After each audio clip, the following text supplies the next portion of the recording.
My name's Levi. The Crackhead! And I like...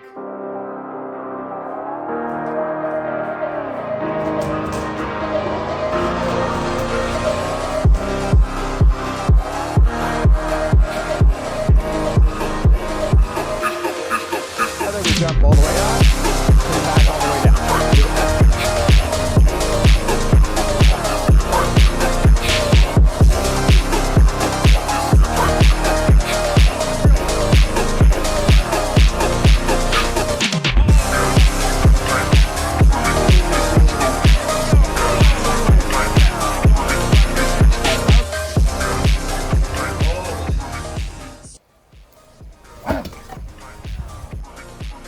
Well, a lot of stuff.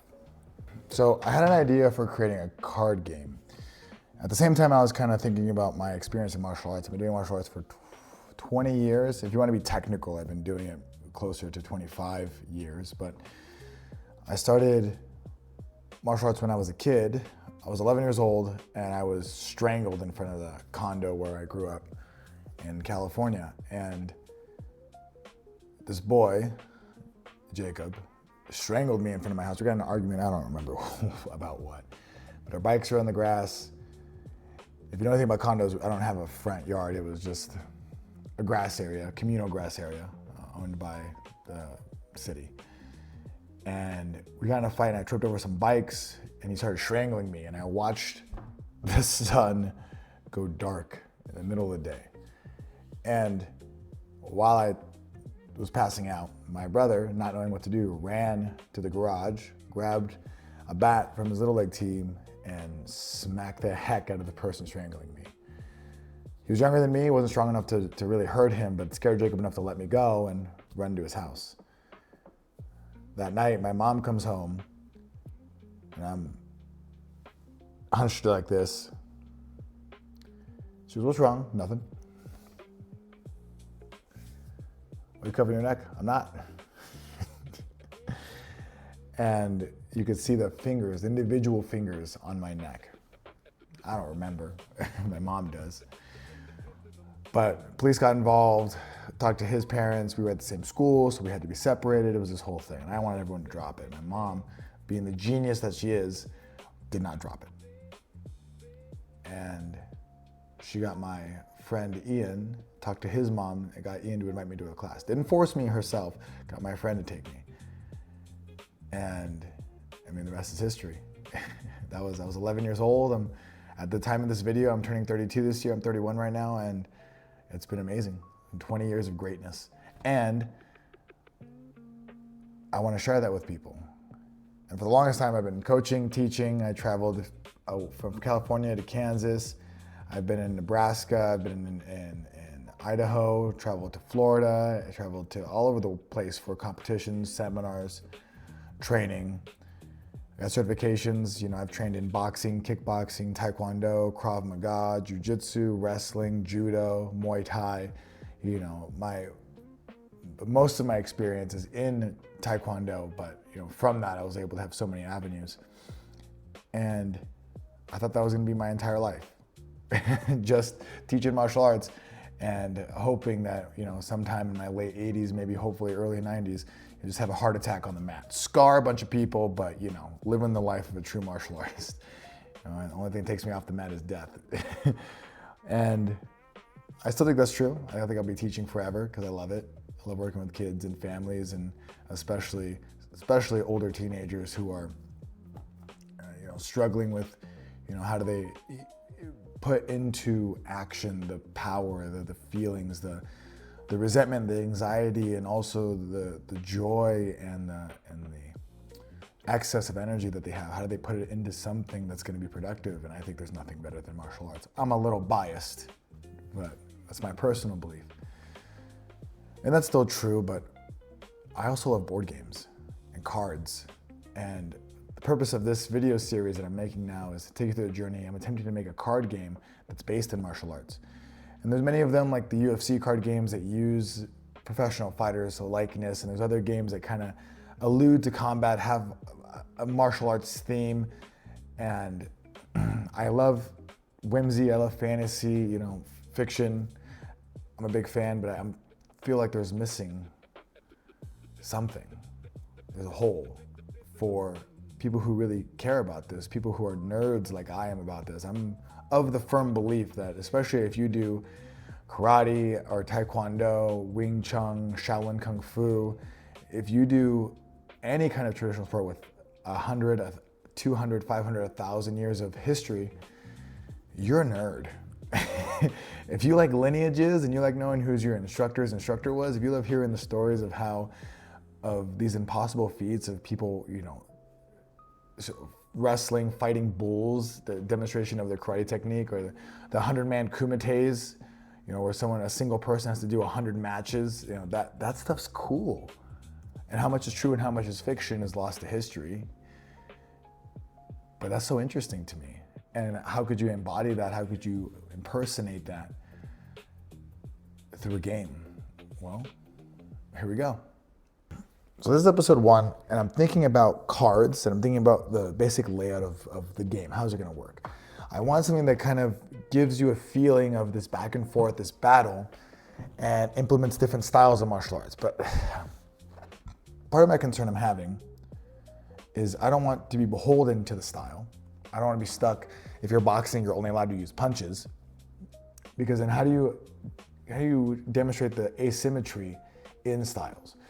Because of MMA, we don't really have anymore this idea, this question of which style is best.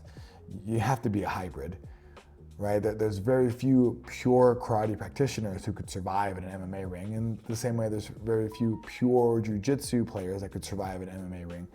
That we just don't live in that era anymore. There used to be a time where before UFC 1, before the Gracies kind of put themselves on the map and demonstrating, jiu-jitsu's ability to control and dominate their opponents, you didn't know. The Muay Thai fighter versus the wrestler, the boxer versus the jiu-jitsu player, the Tai Chi practitioner versus the Wing Chun or Kung Fu practitioner. You didn't have any concept. You didn't have any idea of who was gonna win. It came down to the practitioner, and the methodologies of training were so varied and different, and some of them outdated and some of them light years ahead of their time. It's a grab bag. Karate practitioner number 1 was garbage. Karate practitioner number 2 was a prodigy. I mean, some of it's the style and some of it's the practitioner. Bruce Lee, and before him, Ip Man. You have George St. Pierre. You have Ronda Rousey. These people had different base styles, different origins of their training, but what makes them great martial artists is that they learn to adapt, they learn to adjust their skill set and pick up other tools along the way. People have this misconception about original Gracie Jiu-Jitsu. I wasn't alive during the time, so don't come after me in the comments, but they trained striking. They talked about, what do I do if someone punches me or kicks me? They had situational based training. They had awareness of someone could bite me, someone could hit me in the groin, someone could gouge my eyes out. That was a part of their understanding of martial arts. The Gracies are famous, and they're not the only ones. A lot of people in Brazil and different parts of the world, these Vale Tudo matches where there's no rules. They weren't operating under the assumption that people were going to play fair or observe what the ref was going to tell them. They knew anything could go, and they trained like that. They trained with that awareness. Now, do I think they were in their schools with their brothers, sisters, aunts, uncles, nephews, biting each other and gouging each other's eyes out? No, I like to think the training was just, 1% safer than that. But you can train with the mindset of those things. You can do drills and you can do parallel movements that kind of give you the idea, hey, your face is exposed. Hey, you're not dropping your elbow. Hey, you're not keeping your knees tight. These things are trainable. And I think that that's beautiful, and I think that's something that we can implement. And so when I thought about this, okay, that's a lot. How do I put that into a card game? And so my first thought was, okay, what if I had these avatar cards? There's a lot of card games that do this. You have a deck, and then you have a card on the outside that kind of is an overarching theme for your deck. I think if you play Commander for Magic the Gathering, that's a little bit of it, but there's other games that do this to a greater extent. The goal is you have a card that kind of defines your deck in its most basic outline, and then you find variations and tweaks within your style. Imagine for a second that you had a jiu-jitsu deck, but you've structured it with a lot of kicks in it. or you're doing a wrestling deck, but you're specifically adding a lot of elbows and knees from Muay Thai. You're getting closer to what real practitioners were. This specialization that we experienced in the last 50 years of martial arts, and really, if we're being honest, it's been the last 20, 25. But the last 50 years of martial arts, we've had this increasing specialization, this uniqueness that's been so important. Karate has grappling, it has knees and elbows, it has eye gouges, it has groin grabs, it has these things. Taekwondo has attacks that grab hair pulls and elbow strikes, they have takedowns. But as we've evolved, you see things expand and contract. You have these waves of change in martial arts where you consistently see decisions are being made to make a style stand out. And if everyone does everything, then everything looks blended in the same. It's a little difficult to market, and it's really tough on the ego. And especially when martial arts was predominantly, I can't even say the word, predominantly for adult men, specifically adult men in their 20s, from 21 to 29. You wanted some kind of loyalty, and then our style had to be better. You had to appeal to tribalism.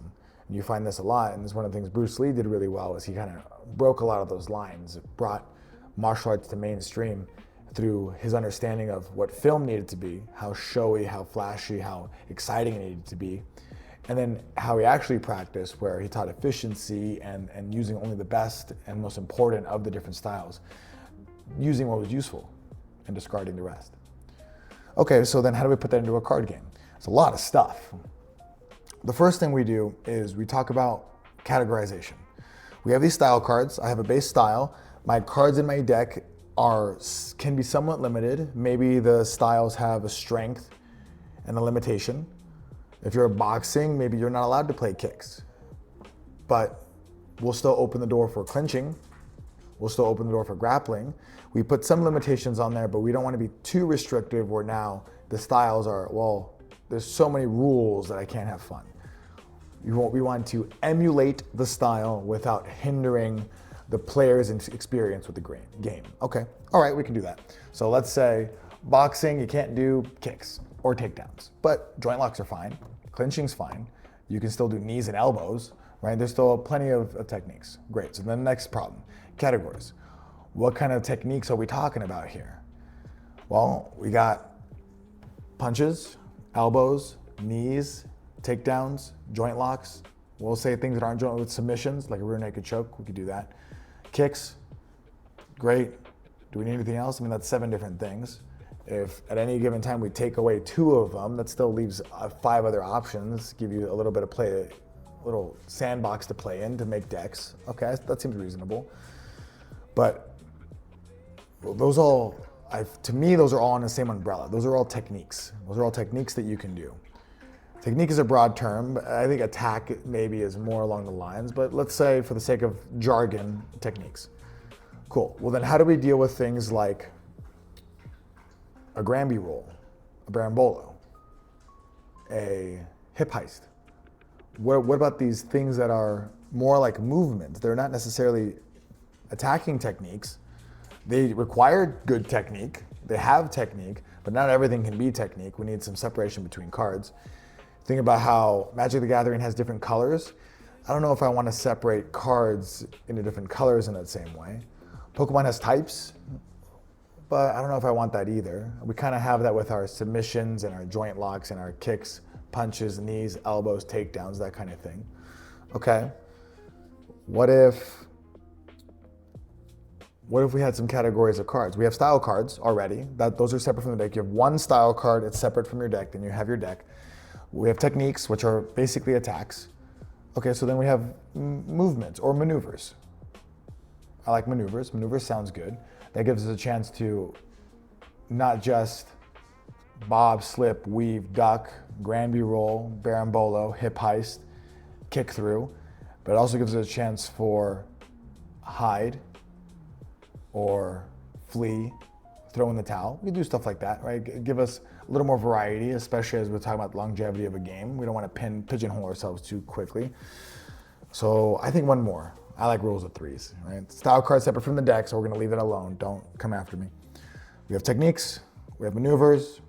How about positions? right? Side control, I wouldn't say is a movement or a maneuver. It takes technique, but I wouldn't say it's a technique in itself. It's not an attack. It's a position.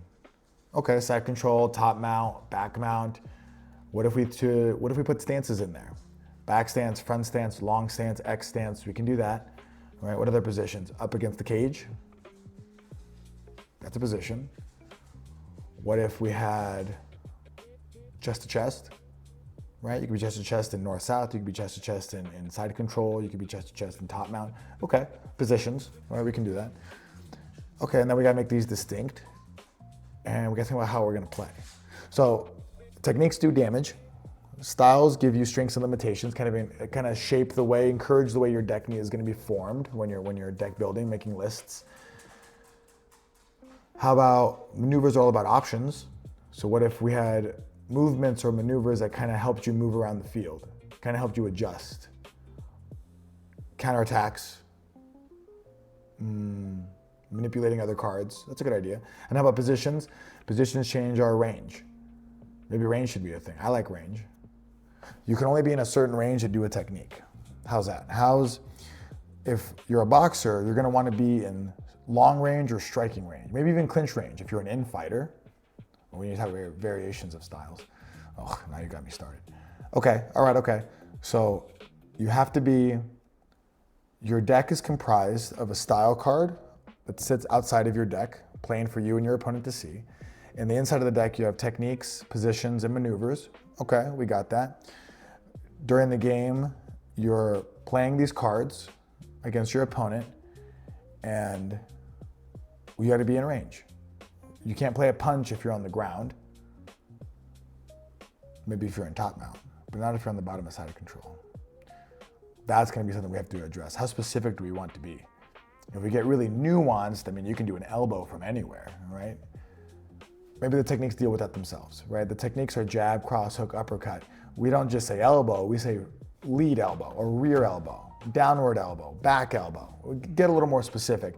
That way no one thinks they're doing a lead elbow from 10 feet away in long range. They're not doing a lead elbow, when they're on the bottom of side control. Okay, all right, we can do that. We'll make the cards bear that load. We don't have to make that a part of the inherent rules. So we have these techniques, we're playing this game. We're taking turns, we're playing cards, range. Positions can adjust the range, right? If you're standing up, if you're going to a stance, you're going orthodox or southpaw, or you're switching to a mummy guard or a Dracula guard. I love Dracula guard, right? Or a long guard or a helmet guard, high guard, whatever, right? Maybe those things can adjust the range. Puts us in long range, puts us in ground, puts us in clinching range. Okay, long, strike, clinch, ground. 4 ranges, seems reasonable. Okay, 4 ranges, and the position cards can move you around, and you move into these new ranges. You have to be in the right range to do a card. You play a card in the correct range, and you have to use cards to change ranges. Okay, that offers a little defense. If you're a boxer and you keep the game going in striking range or long range, someone who's playing a jiu-jitsu or wrestling deck might have a harder time. If you can keep them out of clinching or ground range, you might have an ability to keep them off you and really win the match. Okay, I like that. That's useful. We can start playing with that. Okay, then let's look at some ideas for cards.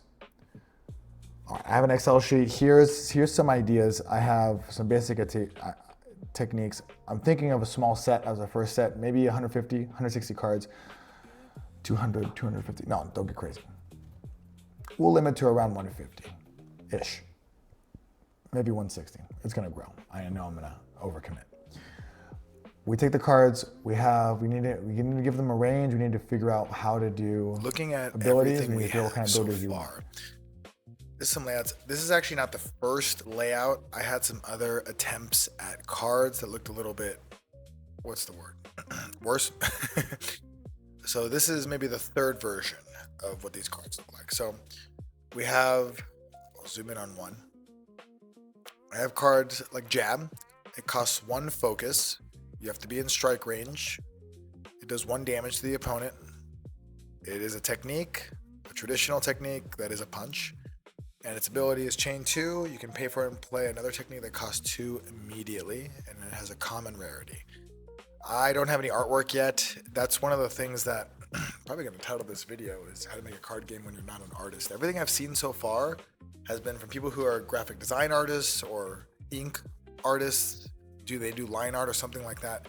So they have some experience in that medium. I barely have any. I've done some drawing and some art just offhand because I like to, but you're going to notice there's no art on these cards. It's definitely not where I'm coming from. So if you're like me and the best you can do is stick figures or copy other people's art, that's where I am right now. I'm thinking about asking some of the parents I have at my martial arts school. I have a lot of people who work at public schools or different schools. We're in summer right now, so maybe not the best time, but maybe what their art teachers from their schools can help out. You know, that'd be access to some artists that I can have personal contact with. I don't like using freelancer and stuff like that. I think it's fine. I think it works great. But half the time I'm talking to someone in another part of the world who's using ChatGPT to make images anyways, which I could just do myself. I'd rather have a real human doing the work, and especially a human I could walk to and see in person and talk to. You know, over the phone or Zoom or online. Those things are good, but I don't think it's good as the real thing, especially not for a passion project like this.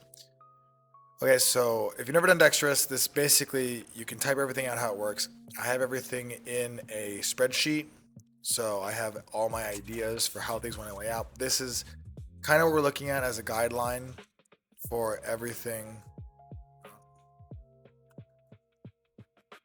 For everything that we're doing here. There's my email. You can send me a bunch of emails. I'm not going to answer them. The techniques have focus, 1 to 6. They do damage, designed with different abilities in mind. And I have the kind of cards here. I added special cards. I didn't talk about this earlier. We just need something for like when a coach or a friend, or I want to be able to have cards that kind of are on the auxiliary part of martial arts. There's so many things like good gloves, getting your hands wrapped, understanding, you know, a good cut man. Like these things are not really techniques, positions, or maneuvers. I don't think so. So I put them in the special category. And then we need a way to win. And I think that the style cards can do that. I think the style cards are going to kind of set your bonuses and the things. I have some different ideas for what that looks like and what that's going to mean, but that's kind of where we are right now. And then I have conditions and cost values. So again, I'm a little more organized in my mindset. I want to make sure I'm making cards cost the right amount. One of my biggest gripes when you're playing with Magic the Gathering is a good example, is I feel like I don't understand why some cards are so expensive. And I think that this comes down to your baseline cards. The cards you have that don't have any effects or abilities, they're just, you know, call them beat sticks. I don't know what you call them in other games, but my friends and I call them beat sticks. It's, you got a 7/7 with no ability and it costs 7 mana or whatever. And it's it just hits really hard. It's a big monster. And that's okay, that's cool, but why is that one 7 cards? And then a card that I use way more, that's way more valuable and that's gonna get much more utility in my deck, why is it only a 3 cost? Like, I don't really get it. So, do I think I'm perfect? No, but I have different abilities here, and then I have over here how it's gonna affect the cost of the card. If we have something like a combo that it only activates who's played more in your fight combo, like the cards you lay out in front of you, then it's going to make the cost lower because it's putting another restriction, right? I have to put it in the right spot. It has to be played in the right time in order for its effect to go off. And if that's true, then that's going to make it more difficult to play. This should make it a lower cost card. But other things like chain, I can pay for and play another technique that costs X immediately, kind of chaining moves together so that certain techniques can't be counterattacked. You can change the way the game is played. Then that's maybe more of a variable, right? Like if it chains to another low costing card, that might be a low cost. If it chains to a higher costing card, like if you have a chain card that lets you play another card that costs 6 focus immediately, or without having to worry about being counterattacked or anything like that, like that's a big deal. So that could change. That's a variable there. And then just levels. There's a lot of details here. What I think about rarity. I'm gonna have some different kinds of rarities. what I think about the ranges, what I think about different categories of cards so that there can be more interplay. The first set of cards is going to be probably pretty small, 150 to 160, not tiny, but I want to make sure that it's manageable and I can do them and I can keep releasing sets after this one. And that's kind of what I have right now. Let's come back over here to Dexterous. So the kind of layouts here, these are kind of the cards I have initially in my first setup for set one. There's not all the cards here, and they're still being play tested. I had some printed out. I don't know if I have them with me right now, but my wife at her work helps me out printing them because they have a nice printer at her job and they don't mind printing. So I print them out, put them in sleeves, test them out. They work like garbage and then do them again. The first one I did was horrible. The pieces of paper and sleeves. One single game took like 45 minutes, which is like, that's like a good game of Magic the Gathering, but it's not really what I want. I want to emulate the quickness and the speed of fighting, and this long, drawn-out tactical slog is not really what I'm searching for. I really want games to be punchy. We're looking for like the 10 to 15-minute range, and that's going to take some work. I got to redo the rules, and I got to think about what I kind of want out of the cards. So that'll probably be next episode, not this one. But let me know what you think about that. Let me know what what your ideas for cards are. Please give me any comments and concerns. I got a bunch of abilities in here. I'm sure some of you YouTube fanatics are going to pause the video and look through all the details I have to kind of rip me apart, and that's okay. That's what I like to see. That's what I like to make the adjustment with. We'll cover in future videos the other kinds of cards. I know some of you are curious about the other ones, but we'll have to hold off on those. This video is already pretty long. I want them to be about 25 minutes, 30 minutes. If you're going to listen to something or watch something for a long period of time, I want it to be informational. Okay, well, I'm going to finish up here. I'm going to fade away out of here, and I probably shouldn't be telling you how I'm going to end the video, but it's my first one, so there it is. If you have any comments or concerns, please let me know. I don't have a Patreon or anything like that, so if you want to get exclusives or first look at the cards, I'll put that up eventually, I guess. We'll see how many people are interested. I'm sure no one will watch this in the first place anyway, so it won't matter, but we'll see. And have a fantastic day. Keep fighting. I'll see you later.